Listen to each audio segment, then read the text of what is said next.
Hi friends, কেমন আছো? আশা করি ভালো আছো। চলে এলাম নতুন একটি ভিডিও নিয়ে। অনেক দিন পর চলে গেছিলাম আমরা বড় বাজারে কেনাকাটি করতে, যেহেতু সামনে বিয়ে বাড়ি পুজো বাড়ি আছে, তাই অনেক দিন ধরে যাব করছিলাম, সেরকম করে যাওয়া হয়ে ওঠেনি।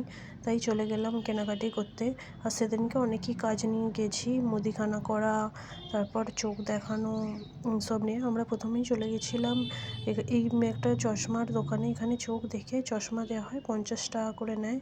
মঙ্গলবার, বৃহস্পতিবার আর শনিবার বসে। তোমরা যদি কেউ যাও যেতে পারো।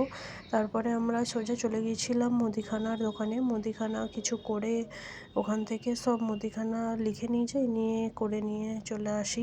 তারপর মুদিখানা থেকে করে তারপরে আমরা এখানে একটা মানে ওই বড়বাজারে থানার অপোজিটে একটা খাবারের দোকান আছে, মানে নিরামিষই।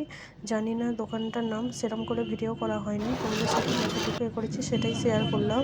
ওখানে সিঙ্গারা পাওয়া যায়। এর আগের বার যখন গেছিলাম খেয়েছিলাম, ভালো লেগেছিল। তাই এবারে মনে হলো যে খাওয়া যাক, তাই নিলাম।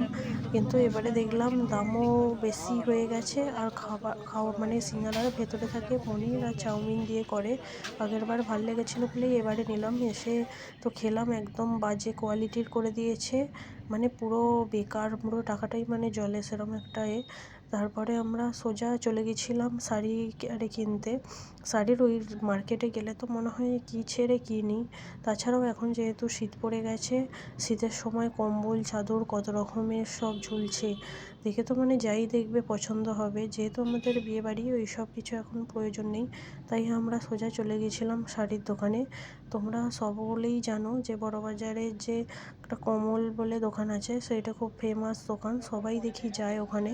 আমরা সেখানে যাইনি, তার নিচের একটা দোকান থেকে নিলাম। বেশ শাড়িটা কম দামি